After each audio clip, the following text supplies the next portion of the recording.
अस्सलामु अलैकुम, मैं हूँ रज़ा खरल। और आप कैसे हैं?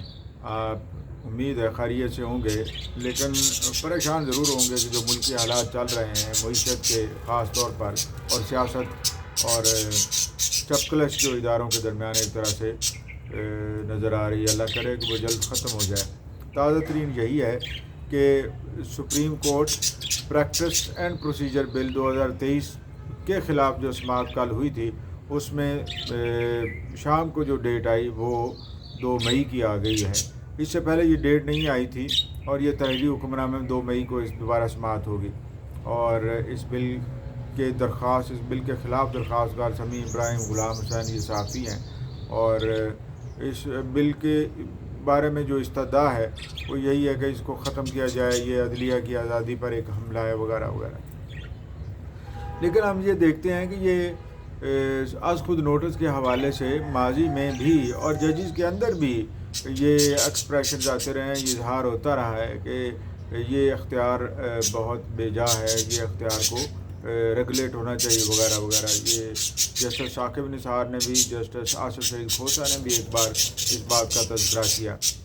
और आज खुद नोटिस का अख्तियार सुप्रीम कोर्ट के चीफ जस्टिस को बहुत ज़्यादा एक तरह से ताकतवर बना देता है, और उस ताकतवर होने की वजह से जो अदलिया के अंदर एक तवाज़ुन है वो बिगड़ जाता है। बहुत सारे लोग जो क्रिटिक्स हैं इस बारे में ये कहते हैं, और कहते हैं कि इसके हवाले से जजेस के अंदर भी एक रिजर्वेशन पाई जाती है, और उसका इजहार इस अज़ खुद नोटिस जो पंजाब में और KPK में इलेक्शंस की ताख़ीर के हवाले से लिया गया था, उस पर भी बाद में जो रद्द-ए-अमल सामने आया, बेंचेस बनते टूटते वगैरह, तो ये सारी चीज़ें उस वजह से ही हैं।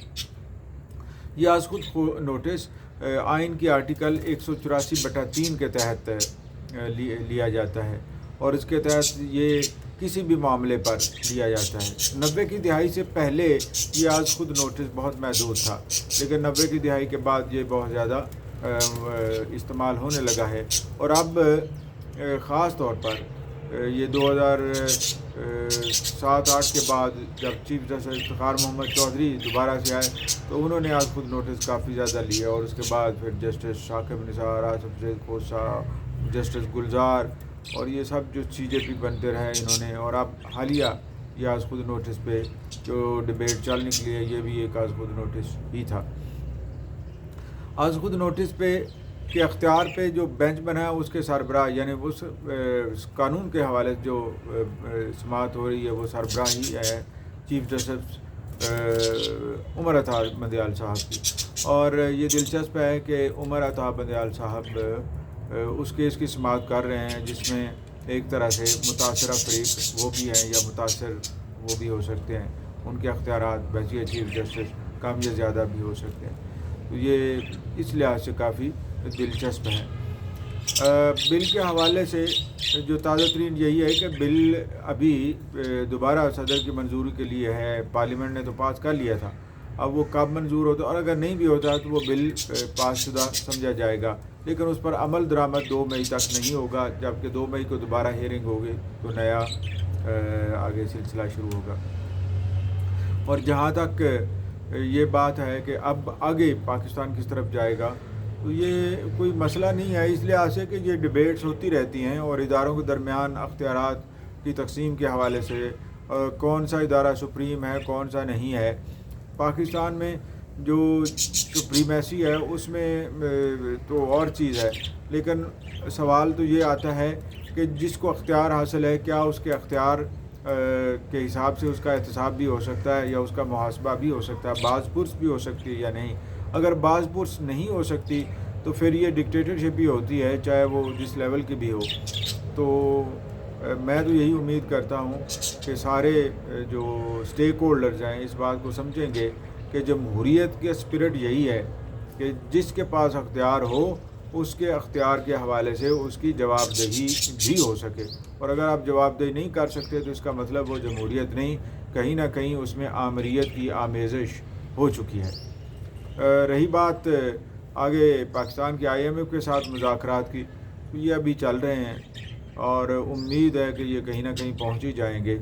اور پاکستان ان مشکل ترین صورتحال سے حالات سے نکل آئے گا، لیکن اتنا آسان نہیں ہے، کیونکہ عالمی طاقتیں اور خاص طور پر جو ڈونرز ہوتے ہیں یا لینڈرز ہوتے ہیں وہ اس بات کو دیکھتے ہیں کہ پیسہ واپس کہاں سے آئے گا، جو دے رہے ہیں پیسہ وہ واپس کہاں سے آئے گا، یا اس سے ہم کیا اثر لے سکتے ہیں۔ بہت سارے ماضی میں ہم نے دیکھا کہ جو اس طرح کی سپورٹس ہوئی ہیں یا قرضے ملے ہیں، ان قرضوں کے پس پشت یہ بھی ہوتا ہے کہ وہ بندہ یا وہ ملک کس حد تک ہماری پالیسیز کو کے تابع اور کس حد تک ہماری مرضی کے مطابق چلتا ہے، تو وہ بیگرز ناٹ چوزرز والی بات پھر سامنے آ جاتی ہے۔ حالانکہ یہ اس پہ بڑی پی ٹی آئی کے لوگ بڑی تنقید بھی کرتے ہیں، لیکن حقیقت یہی ہے کہ جو قرض دیتا ہے اس کو یہ ہوتا ہے کہ پھر مرضی بھی میری ہی ہو پاکستان جیسے ملک میں۔ حالانکہ اسحاق ڈار نے یہ تو کہا ہے کہ وہ پاکستان قرض لے رہا ہے اور ممبر IMF کا بکاری نہیں ہے، لیکن حقیقت یہ ہے کہ جو قرض دیتے ہیں وہ بہت ساری شرطیں منواتے ہیں، اور ان شرطوں کی وجہ سے پاکستان یا کوئی ملک بھی جو قرض لے رہا ہے اس کو کمپرومائز کرنے پڑتے ہیں۔ یہ ہے صورتحال۔ آگے بہت کچھ ہونے والا ہے ان دنوں میں، یعنی یہ محاذ رائے ختم ہو گئی تو پھر کوئی اور چل پڑے گی، اگر یہ ملکوں کا یہی حال ہے، لیکن امید بھی یہاں ہی ہے۔ انشاءاللہ ایک دن ایسا آئے گا کہ پاکستان ترقی کی منزلیں طے کرتا آگے جائے گا۔ ضرورت ہے کہ ہم جدید ترین علوم حاصل کریں اور خود سے انڈیویجولی بھی اور کلیکٹیولی بھی دنیا کے شانہ بشانہ چلنے کے لیے کوشش کریں۔ والسلام۔